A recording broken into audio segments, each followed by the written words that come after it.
मैं हूँ आलिया, आप देख रहे हैं ब्रेकिंग बैरियर्स। इतनी बहुत सारी खबरें हैं कि मुझे ये समझ में नहीं आ रहा कि मैं बात का सिरा कहाँ से पकड़ूँ और शुरू कहाँ से करें और ख़त्म कहाँ पे करें, क्योंकि ख़बरें एक के बाद एक आती चली जा रही हैं। इस वक्त जो पाकिस्तान की सियासी सिचुएशन है, जो पॉलिटिकल क्राइसिस है या जो गर्मा गर्मी है, तो आप ये जान लीजिए कि ना तो मैं आपको बता सकती हूँ कि किस वक्त क्या होगा या क्या होने वाला है, और ना ही आप ये जान सकते हैं जब तक कि वो वक़ूआ हो ना जाए। लेकिन इस दौरान, गुज़िश्ता 24 घंटों के दौरान जो कुछ हुआ, बहुत सी बातें हम आप तक पहुंचा चुके हैं, लेकिन कुछ खबरें जो एक साथ आना शुरू हुई, जिसमें कि एक बड़ी खबर ये थी कि लेफ्टिनेंट जनरल फैज़ हमीद कोर कमांडर बहावलपुर, उनको अपॉइंट कर दिया गया। और इसी के साथ कुछ और जो उनका एक प्रोसीजर होता है, कुछ और अपॉइंटमेंट्स भी हुई हैं। तो उसके ऊपर तो एक ऐसा तूफ़ान आया कि लोगों ने कहना शुरू कर दिया, भाई ये तो पीटीआई में सफ़े मातम बिछ गई, ये तो 9 और 10 मुहर्रम को सफ़े मातम लिटरली बिछा दी गई है पीटीआई में, वहाँ पे तो रोना पिटन मचा हुआ होगा, ये कहा जाने लगा। लेकिन ऐसा क्यों कहा गया? क्या ये एक जो होती हैं अपॉइंटमेंट्स उसी तरीके से हुई हैं? लेकिन इसका एक सियासी एंगल क्या है, बात किए लेते हैं। इसी के साथ फिर और बड़ी खबर आप जानते हैं, वो खबर आई कि टीटीपी कमांडर उमर खालिद खुरासानी, उससे पहले ये खबर आई, यानी अपॉइंटमेंट से पहले ये खबर आई कल रात को कि खालिद खुरासानी जो हैं वो मारा गया, और उसके साथ 2 और कमांडर्स भी मारे गए हैं। बड़ी खबर थी ये भी। इसकी वजह ये कि टीटीपी के जो हालात चल रहे हैं वो उसका भी आपको पता है। और फिर उसके साथ ही जो एक खबर है वो है जनाब तारिक जमील साहब, एक ऑडियो लीक हो गई है। तारिक जमील साहब जो बोलते हैं वो रिकॉर्ड होता है और फिर वो कभी कभी लीक भी हो जाया करता है। तो एक ऑडियो उनकी लीक हो गई है, उनके ऊपर बड़ी बातें हो रही हैं और वो खुद भी बड़ी बातें कर रहे हैं। तो ऐसा करते हैं कि एक एक करके इसके ऊपर बात करते हैं, क्योंकि फिर एक और ख़बर जो आई वो ये हुआ कि ARY चैनल ऑफ़ कर दिया गया, क्योंकि शहबाज गिल साहब ने अपनी जो बातों के फूल बिखेरे, ऐसे फूल बिखेरे कि उन्होंने तो बाकायदा फ़ौज के रैंक्स में कहा जा रहा है, इल्ज़ाम लगाया जा रहा है जनाब उनके ऊपर कि उन्होंने तकसीम पैदा करने की कोशिश की है। तो ये क्या कर रहे हैं? इमरान खान की मोहब्बत में बहुत कुछ हो रहा है और बहुत से लोग बहुत कुछ कर रहे हैं। इसके ऊपर भी बात करते हैं, लेकिन हम अपनी बात का आगाज़ करते हैं। लेफ्टिनेंट जनरल फैज़ हमीद कोर कमांडर बहावलपुर तैनात कर दिए गए, उनकी तकर्री हो गई। अच्छा, इसमें मैं आपको ये बता दूं कि जो ये अपॉइंटमेंट्स हैं, इसका जो प्रोसीजर होता है, इसका जो एक प्रोसेस होता है, उसमें ये बात याद रखिएगा कि वो होता है हमेशा से इसी तरीके से। अपॉइंटमेंट्स होती हैं और ट्रांसफ़र्स होती हैं, और इनका जिसको इख्तियार होता है वही करता है, ज़ाहिर है। ISPR ने बताया है कि लेफ्टिनेंट जनरल सरदार हसन अजहर हयात कोर कमांडर पेशावर अपॉइंट किए गए हैं जनरल फैज़ हमीद की जगह। अब इसके लिए क्या डिटेल्स हैं वो मैं आपको बताती हूँ कि ऐसा क्यों किया गया। ऐसा इसलिए किया गया है क्योंकि ये तफसीलात सामने आ रही हैं कि लेफ्टिनेंट जनरल सरदार हसन अजहर हयात जो हैं वो मगरबी सरहद बॉर्डर्स का जो था, ख़ास तौर पर वेस्ट बॉर्डर जो है वहाँ का एक वसी तजुर्बा रखते हैं, और वो GOC मीरान शाह भी रह चुके हैं। अब देखिए, मीरान शाह का इलाका जो है, वहाँ पर जो दहशतगर्दी का सिलसिला है, जो कार्रवाइयाँ हैं, वो आप जानते हैं। तो अगर तो उनको इस तरीके से जो है वहाँ पर उन बॉर्डर्स पर रखने के लिए जो है कोर कमांडर पेशावर मुकर्रर किया गया है, तो इससे पहले हम ये जानते हैं कि जनरल फैज़ हमीद जो TTP से मुज़ाकरात, उनसे डायलॉग, वहाँ पर उनके कई एक इसको हम कवर भी करते रहे, ख़बरें भी आती रहीं कि पेशावर वो गए हैं, डायलॉग हो रहा है, जिरगा पहुंचा है वहाँ पर, उससे पहले वो पहुँचे, तो वो सब वो देख रहे थे, उसको हेड कर रहे थे, ऐसी खबरें आती रहीं। तो वो भी कर सकते थे। लेकिन अब ये खबर ये बताती है कि जनरल सरदार हसन अजहर हयात जो हैं वो उसका जो एक्सपर्ट माने जाते हैं, और इसलिए उनको वहाँ पर लगाया गया। अब इसमें एक बात ये हो सकती है कि देखें, अभी अगर आप गुज़िश्ता चंद रोज़ देख लें तो उसमें पाकिस्तान में कई एक बड़े वाक़यात हुए हैं दहशतगर्दी के हवाले से। जब हम बातें कर रहे हैं, ठीक है, अफ़गानिस्तान के बॉर्डर की, एक तो आप देख लें खालिद खुरासानी, उसके साथ 2 कमांडर वहाँ पर मारे गए हैं, और अफ़गानिस्तान से कुछ और ऐसी खबरें आ रही हैं। और मैं आपको ये भी बताती चलूँ कि बॉर्डर्स पर कुछ ऐसी झड़पें भी हुई हैं बड़ी शदीद किस्म की, और अफ़गानिस्तान के मामलात पर काफ़ी ऐसा कुछ हुआ है। वहाँ पे भत्ते भी लिए जा रहे हैं, वहाँ पर टारगेट करके जो है वो मारा भी जा रहा है। ये सब कुछ वहाँ पे बहुत तेज़ी से हो रहा है, जो आमतौर पर खबरें ये छपती नहीं है, शाया भी नहीं होती और मेन स्ट्रीम मीडिया पर भी नहीं आती। हम भी कभी जब हमें दूसरी खबरों से फुर्सत मिलती है तो उस पर बात करते हैं, लेकिन ऐसा हो रहा है, हालात वहाँ के बड़े ख़राब हैं। तो क्या इस वजह से, हमारा तो सवाल है कि क्या इस वजह से ये सोचा गया कि सरदार हसन अजहर हयात जो है उनको वहाँ पर अपॉइंट किया जाए? बहरहाल ये तो इदारा बेहतर जानता होगा, लेकिन मैंने आपको बता दिया कि जो चीज़ें सामने आ रही हैं कि क्यों ऐसा किया गया। अच्छा, इसी के साथ फिर ये भी इसमें एक और बात है, और वो ये है कि लेफ्टिनेंट जनरल सरदार हसन अजहर हयात जो कि अब जनरल फैज़ हमीद की जगह कोर कमांडर पेशावर आए हैं, वो जनूबी वज़ीरिस्तान में बतौर ब्रिगेड की कमांड भी कर चुके हैं। और उन्होंने आईएसआई में अपनी जो अपॉइंटमेंट थी उसके दौरान अफ़गान अमल है, यानी कि जो पीस प्रोसेस है, पाकिस्तान और अफ़गान पीस प्रोसेस, उसमें एक बहुत ही इम्पॉर्टेंट रोल प्ले किया था, ये बात कही जा रही है। और इसके अलावा लेफ्टिनेंट जनरल सरदार हसन अज़हर हयात चाइना में जो डिफेंस अताशी है उसके तौर पर भी ड्यूटीज़ अंजाम दे चुके हैं। ये तो डिटेल्स थी। तो अच्छा, अब ये सारी डिटेल्स क्यों आई? मेरा ख्याल है कि शायद ये सब कुछ इसलिए बताया गया, ख़ास तौर पर जो पीटीआई के सपोर्टर्स या जो ये समझ रहे हैं, जो ये कहते हैं कि क्योंकि इमरान खान की बड़ी वो अपने आप को एक कंफर्ट जोन में समझते थे कि जब जनरल फैज़ हमीद से उनकी होता है ना कि आपके कॉर्डियल रिलेशंस होते हैं, आपके ताल्लुकात ऐसे होते हैं कि आपको लगता है कि नहीं, अगर यहीं मेरे साथ चलेंगे तो मेरे काम सारे ठीक रहते हैं और ये मुझे बहुत हेल्प आउट करते हैं। इसको इस तरह हम ले सकते हैं। अगर हम सियासी उस पर बात करेंगे तो इसको बहुत और तरीक़ों से भी बयान किया जा सकता है, लेकिन हम इसको इसी तरीके से भी लेते हैं। तो उसमें ये हुआ है कि अब वो लोग ये कह रहे हैं कि देखो, ये तो इमरान खान के साथ जो है वो एक आखिरी उनका जो था कार्ड, वो भी उन्होंने उठा के जो है उनसे दूर कर दिया। तो ये तो दबरदूस हो गया, यानी एक तो बुलडोज कर दिया हर चीज़ को इमरान खान की। अब इमरान खान के पास तो कोई कार्ड ही नहीं बचा, अब तो वो कुछ कर ही नहीं सकते, अब तो कहानी ख़त्म, अब तो स्टोरी दी एंड, फिल्म का दी एंड हो गया।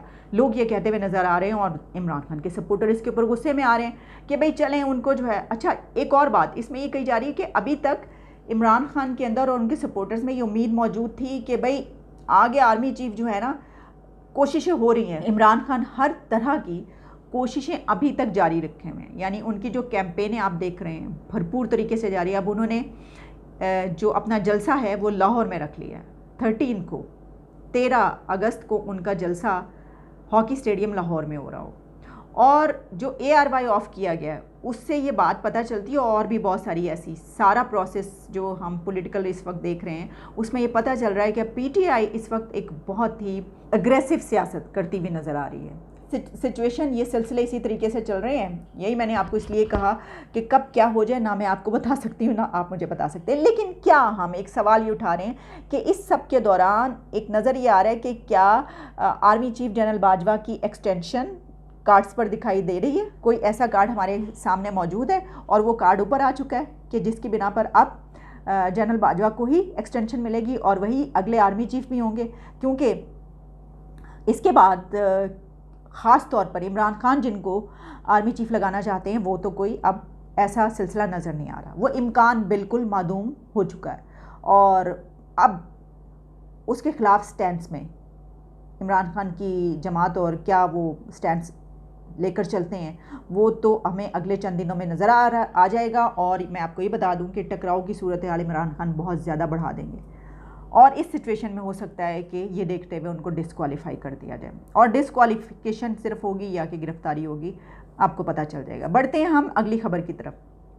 अगली खबर है जनाब तारिक जमील साहब, ऑडियो लीक हो गई उनकी कि अभी जो ऑडियो लीक हुई है वो उन्होंने उसके ऊपर एक और मौलवी साहब को बहुत बुरा भला कहा है, और सिर्फ इस बिना पर कि वो इमरान खान के साथ नहीं बल्कि वो दूसरी उनकी मुखालिफ पार्टी के साथ है, और वो उसको किस तरीके से बुरा भला कह रहे हैं, जिससे ये पता चलता है कि भाई ये तो कोई मौलवी नहीं, ये 60 फीट की हूर की खुसूसियात गिनवाने वाला कोई बंदा नहीं, बल्कि ये तो कट्टर किस्म का PTI का सपोर्टर है। वो यूथ वो क्या कहते हैं, ये तो वो है। चुप कर। अस्सलाम वालेकुम रहमतुल्लाहि व बरकातुहू। उस्मानी साहब, मुझे ये किसी ने आपका फ़ोटो भेजा है, आप बड़े नशे में हमज़ा शहबाज से मौका मिला रहे हैं, और मैंने तुम्हें हज़ारों दफ़ा रोका कि अपनी जान का सौदा ना करो। तूने ईमान का सौदा भी कर दिया, जान का भी। आज के बाद तेरा मेरा ताल्लुक़ ख़त्म है। तुम मियाँ साहबान के साथ लुड्डियाँ डालो और उन्हीं के साथ रहो। आइंदा तुमने मेरे पास हरगिज़ हरगिज़ हरगिज़ नहीं आना। अब देखें ना भाई, मेरा तो सवाल ये है कि या तो आप एक मौलवी बन जाएं और या फिर आप एक PTI सपोर्टर बन जाएं, आप सियासी लीडर बन जाएं, आप एक सियासी बंदे बन जाएं। मतलब एक मौलवी को क्या ज़रूरत है कि वो किसी को इतनी सपोर्ट करे? उसका काम तो ये कि लोगों की भलाइयों के काम करे। लोगों की भलाई का काम तो तारिक जमील साहब से आज तक हमने कोई होता हुआ देखा। अच्छा, तारिक जमील साहब की ना कुछ जो पर्सनालिटी है ना, उसमें काफ़ी इस तरह की हमें चीज़ें नज़र आती हैं कि एक तो ये कि उनकी दोस्तियाँ, उनकी सलाम दुआ, उनकी हमेशा जो नज़र होती है, जो तवज्जो रही, वो ऐसे बड़े बड़े लोगों की तरफ रही जो बहुत अहम डेजिग्नेशंस पे होते हैं, जो बहुत स्टैब्लिश होते हैं, जिनके पास बड़ा माल मता होता है, या जिनके पास शोहरत होती है, या फिर अगर कुछ भी ना हो तो उनके पास खूबसूरती ज़रूर होती है। आपको पता है मैं क्यों कह रही हूँ? उन्होंने आज तक जिन जिन लोगों को अपने तरफ लाने की कोशिश की और तबलीग की तरफ कि जी मेरे साथ आएँ और तबलीग करें, उसमें सारे ऐसे लोग हैं जिनमें बॉलीवुड के बड़े अदाकारों के नाम भी शामिल हैं। उन्होंने कोशिश की कि शाहरुख खान को वो अपने उसमें शामिल करें, उसके लिए उन्होंने शाहरुख खान से मुलाकातें करने के लिए बड़ी कोशिशें की, पूरी कहानियाँ मौजूद हैं। फिर उन्होंने एक हज के दौरान आमिर खान को अपने चुंगल में फंसाने की बड़ी कोशिश की, और हुआ कुछ यूँ कि उन्हें ये पता, आपको पता है कि तारिक जमील जो हैं वो बड़े बड़े हज और उम्रे करवाते हैं। वो इस तरीके से कि उनका जो हज और उम्रा होता है ना, वो जितने आम पैसों में कोई एक आम बंदा जाता है ना अपने उस पर, उससे डबल ट्रिपल पैसे उसके लगते हैं, यानी वो बड़ा एक्सपेंसिव होता है। कोई एक आम आदमी उठ के बिल्कुल भी उनके साथ नहीं जा सकता, वो जो ग्रुप लेकर जाते हैं, क्योंकि उनके ग्रुप में सेलिब्रिटीज़ होती हैं जिनको वो नया नया इस्लाम की तरफ ला के मुसलमान बनाकर अपनी तरफ, यानी ऐसे लोग जो आम ज़िंदगी गुजार रहे होते हैं नॉर्मल, उनको फिर कहते हैं कि नहीं नहीं तुम तो गुमराही की तरफ हो तो मेरी तरफ आ जाओ। अच्छा, इसमें जिस तरह मैंने कहा आमिर खान के दौरान बाकायदा पूरी स्टोरी मौजूद है जनाब। इनका पूरा ग्रुप इसी तरीके से सेलिब्रिटीज़ का एक वीआईपी ग्रुप गया, वहाँ पर इनको पता चला कि आमिर खान अपनी वालदा के साथ आए हैं उनको हज करवाने के लिए। आपको याद होगा कुछ अर्सा पहले आमिर खान के मुतालिक ये वाली सारी पिक्चर्स भी वायरल होती कि वो अपनी मदर को लेके गई हैं हज के लिए। अच्छा, तारिक जमील साहब को तो बस मौका चाहिए, तो उन्होंने कहा ओहो आमिर खान मौजूद है, खूबसूरत भी और सेलिब्रिटी भी, बॉलीवुड की अदाकार, इतना बड़ा कमाल हो गया भाई, उससे मेरी मुलाकात में कैसे हो सकता है जनाब। उन्होंने बड़े उनको पैगामात भेजे, मिलना चाहते हैं। आमिर खान ने पहले उनको लिफ्ट ही नहीं करवाई, उन्होंने कहा जी टाइम नहीं है, मैं तो अपनी वालदा को लेकर आया हूँ। लेकिन वो कहाँ पीछा छोड़ने वाले थे। आप ये बात जान लीजिए कि तारिक जमील साहब अगर किसी को अपने उसमें करना चाहेंगे तो वो पीछा नहीं छोड़ेंगे। मैं आपको बताती हूँ किस तरीके से। फिर जनाब उन्होंने क्या किया कि आमिर खान को किसी ना किसी तरीके से भेज के पैगाम राज़ी कर लिया, और आमिर खान ने उनको टाइम दे दिया कि ठीक है इस टाइम आप लोग मुझसे मिलने के लिए आ जाएँ।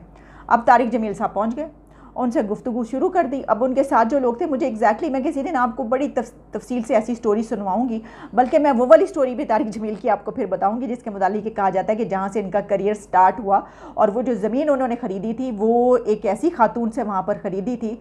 तुलंबा है वो जगह या कौन सी कही जाती है कि जहाँ पर वो सारी की सारी ज़मीन जो अब उनके पास है, जहाँ पर इनका सारा हरम, सॉरी हरम कह दिया मैंने, वो क्या कहते हैं कि वो जहाँ पर वो मदरसा वगैरह सारा इन्होंने बनाया हुआ है वो मौजूद है। तो वो उन्होंने एक ऐसी खातून से ख़रीदी थी जो कि जिसको कि आपने देखी ना गंगूबाई, तो गंगूबाई ही थी वो, कोई एक गंगूबाई थी, उनसे उन्होंने और किस तरीके से ख़रीदी थी वो वाली उनको मना शना के वो मैं आपको बताऊंगी किसी दिन स्टोरी। लेकिन अभी तो जनाब आमिर खान से उनकी जब बातचीत होती है, वो वहाँ पे पहुँचते हैं, कहते हैं कि आमिर खान को उन्होंने हर मुमकिन कोशिश कर ली कि ये आ जाएं उनकी तरफ और तबलीग में लग जाएं, टोपी पहन लें, पजामा ऊपर कर लें, और इनके साथ बैठ के जब ये 60 फीट की हूर के गुन गाएं तो वो ऐसा सर धुने इनके ऊपर के वाह वाह वाह, मौलाना साहब कमाल कर दिया आपने, क्या बात है। और फिर वो अपने आप को कहीं पहन के जैकेट फट जाएं मौलाना की मोहब्बत में, चाहते वो ये थे। लेकिन आमिर खान की तरफ से उन्हें नो लिफ्ट मिली, उन्होंने कोई वो नहीं किया जनाब। अच्छा, और फिर वो साथ ना प्रेडिक्शंस भी कर देते हैं मौलाना जमील साहब, कहते हैं तुम्हारी ये वाली जो फिल्म है ना देखना कैसी कामयाब होगी। मेरा ख्याल है उन दिनों दंगल आ रही थी, कोई ऐसी थी। उसके बाद का मैंने तो कहा था, खुद बताते फिर वाक़यात खुद बैठ के बताते हैं, मैंने कहा था तुम्हारी फिल्म बड़ी कामयाब, देखो कैसी कामयाब हुई उसे। अच्छा, लेकिन जो जुनैद जमशेद को उन्होंने अपनी तरफ लगाया ना, अब जुनैद जमशेद का तो खैर देखें जैसे उनका एंड हुआ, बड़ा अफसोस होता है, क्योंकि वो एक टाइम पे एक ऐसे हार्ट थ्रॉप थे। जब नए नए आए थे उन्होंने, उनका बैंड आया था वाइटल साइंस, उस वक्त तो लोग, पाकिस्तान की लड़कियाँ क्रेज़ी हो गई थी वाइटल साइंस के पीछे। जुनैद जमशेद और उनके जो 2-3 और दोस्त उस बैंड में थे। लेकिन फिर आहिस्ता आहिस्ता इतने ज़बरदस्त, इतने खूबसूरत जो जुनैद जमशेद थे उस वक्त, के कहा जाता था कि भाई इनका तो कोई सानी नहीं है। मतलब एक तो ये कि वो बहुत पढ़े लिखे भी हों, फिर वो एक गुलकार बन जाएं उस वक्त, और फिर इतने खूबसूरत भी हों, और इतने स्टाइलिश होने के साथ साथ जो है वो एक बहुत सेलिब्रिटी, पॉपुलर सेलिब्रिटी बन जाए, तो आप जानते हैं। लेकिन मौलाना तारिक जमील को जुनैद जमशेद की ये शोहरत और जो लोगों से मोहब्बत, या लोगों की उनके लिए मोहब्बत, खूबसूरती, एक आंख नहीं भाई, पीछे पड़ गए। और उन्होंने उसका वाक़या इस तरह बताया कि जनाब मैं एक दिन जा रहा था तो मैंने देखा कि रास्ते में मैंने अपनी गाड़ी रुकवाई, मैंने देखा कि एक बिल बोर्ड लगा हुआ है बड़ा सा, उसके ऊपर एक बड़ा ही हसीन और जमील नौजवान। अच्छा अक्सर ना वो जब नौजवानों का जिक्र करते हैं ना तो हसीन और जमील कहते हैं। भाई देखिए हसीन और जमील तो लड़कियाँ होती हैं, मुझे नहीं पता कि हसीन और जमील जो है वो लड़के के लिए क्यों कहा जाता है और ये मौलवी क्यों इस्तेमाल करते हैं। This is unbelievable. वैसे कहते हैं हसीन और जमील लड़के की तस्वीर लगी थी, मैंने कहा देख कर हाय काश ये लड़का मुझे मिल जाए और मेरी इससे मुलाकात हो जाए। अब आप सोचें मौलाना तारिक जमील एक नौजवान के बारे में बात कर रहे हैं बिल बोर्ड पर उसकी खूबसूरत तस्वीर देख के कि काश ये लड़का मुझे मिल जाए, मेरी इससे मुलाकात हो जाए। अच्छा उसके बाद उनका कहना ये था, जो वाक़या वो सुनाते हैं उसके मुताबिक वो पहुंचते हैं अपने आश्रम कह रही हूँ, वो कहाँ पे वो जो भी है उनकी जगह जहाँ पे वो करते हैं सारा कुछ, वहाँ पे पहुँचे तो पता ही चला कि जुनैद जमशेद साहब उनसे मिलने के लिए आए हैं जी। उनको ये पता चला तो वो तो बड़े हैरान परेशान हो, कहते देखो मैंने कहा था कि ये जो हसीन और जमील लड़का है देखो मिलने के लिए आ गया। बस फिर वो तो उनके वारे न्यारे हो गए। अब हुआ ये कि उस दिन जुनैद जमशेद की हम क्या कहें, बदकिस्मती कहें खुशकिस्मती कहें, आपका जो दिल चाहता है आप कह लें, जो समझते हैं, वो किसी अपने दोस्त के साथ वहाँ पर चले गए थे, कोई उनका दोस्त ले गया था। अच्छा फिर पता ही चला कि उस दोस्त को भी मौलाना तारिक जमील साहब जो हैं वो कहते रहे कि भी लोगों को लेकर आओ, मेरी तरफ घेर के लाओ। और वो दिन और फिर जुनैद जमशेद साहब का आखिरी दिन, मौलाना जमील ने उनका पीछा नहीं छोड़ा तारिक जमील साहब, उनको वो भागते रहे। एक टाइम ऐसा आया कि तारिक जमील साहब से वो भाग गए कि नहीं मैंने नहीं चिल्ले काटने। वो कहते हैं उनको फ़ोन कर करके कह रहे हैं किधर तुम, उन्होंने फ़ोन बंद कर दिया, फिर फ़ोन कर रहे हैं, लोगों को भेज रहे हैं तुम्हें चिल्ला काटना पड़ेगा, तुम मेरे साथ चिल्ले काटो। चिल्ले काटते हैं ना, चिल्ले कटवाते हैं कि जी इतने 10 दिन तक मेरे साथ रहना है, 20 दिन तक मेरे साथ रह के इबादत करनी है या जो भी हो सकता है, मुझे क्या पता कि वहाँ पर क्या होता है, क्या क्या वो करते हैं, जो भी आश्रम वो जो उन्होंने मदरसा वगैरह बनाया हुआ है जो भी है, तो उसमें जो है वो जो भी है हम उसको कुछ भी कह सकते हैं। यानी ये कि हो सकता है आश्रम भी मेरा ख्याल है उसी को बोलते हैं, है ना, ये हरम नहीं, हरम कुछ चले, मिक्स नहीं करते हैं हम इन चीज़ों को। तो वहाँ पर जो है फिर वो जुनैद जमशेद साहब को उन्होंने नहीं छोड़ा, फ़ोन कर करके उन्होंने कहा नहीं अब तुम नहीं भाग सकते, तुम्हें आना पड़ेगा। हसीन और जमील लड़का से उनको इतनी मोहब्बत हो चुकी थी कि फिर आखिरकार जुनैद जमशेद को उन्होंने अपने जैसा जो है वो बनाने की पूरी कोशिश कर डाली और बना डाला। उनकी भी वो शलवार जो है पांचे यहाँ तक उठ गए, सर पर टोपी आ गई, उन्होंने जो सब कुछ रख लिया। देखें जो है ना मज़हब, वो तो इन सब चीज़ों के बगैर भी आपके अंदर हो सकता है। आपको ऐसे ऐसे स्कॉलर्स मिलेंगे, तो मैं उनको भी नहीं बुरा कह रही, अपनी मर्ज़ी, आप जैसा मर्ज़ी हो लिया, इसके ऊपर तो हम कुछ नहीं, आपकी मर्ज़ी है। मैं सिर्फ ये बता रही हूँ कि मौलाना तारिक जमील कैसे वो करते हैं। तो वो फिर उन्होंने जो जुनैद जमशेद थे उनको बना के छोड़ा। तो जनाब अब मसला ये है कि अगर आप वाकई ऐसे हैं तो आपको फिर उन्हीं कामों की तरफ रहना चाहिए। ये क्या बात हुई, अब कहीं आपकी ख्वाहिश ये तो नहीं है, मुझे लगता है कभी कभी मौलाना तारिक जमील के अंदर ऐसी कोई ख्वाहिश अंगड़ाइयाँ ले रही है। एक हसीन, वैसे तो वो कहेंगे जी अंगड़ाई तो हसीन दोशीज़ा लेती है, लेकिन चले मैं तो ये कह रही हूँ कि उनकी ख्वाहिश उनके दिल के अंदर, उनके सीने के अंदर मचल रही है कि इमरान खान दोबारा वज़ीर आज़म बने और प्रेसिडेंट बना दे मौलाना तारिक जमील को। मुझे लगता है कि तारिक जमील साहब यही सोच रहे हैं कि सदर वदर का ओहदा जो है ना कुछ देर के लिए मुझे दे दें, भाई क्या ही बात है। तो इस बिना पर वो भरपूर तरीके से, ये तो हम कह रहे हैं इस बिना पर हो सकता है उनको वाकई बड़ी मोहब्बत हो। खैर इमरान खान के बड़े बड़े सपोर्टर्स हैं। तो जनाब ये तो मैंने ऐसी ही तारिक जमील साहब की कुछ ज़्यादा ही बातें आपको बता दी, चले इजाज़त दें, किसी और तरफ हम निकल गए। वैसे तो तारिक जमील का हम अलग से करते तो और भी बहुत सारी स्टोरीज़ हैं जो मैं आपको बता सकती हूँ, लेकिन इसको करते हैं यहीं पर ख़त्म और पाकिस्तान की पॉलिटिक्स और इसी तरह की कुछ और ख़बरों के साथ दोबारा आपके सामने हाजिर होंगे। तब तक के लिए इजाज़त दीजिए। Take care and good bye.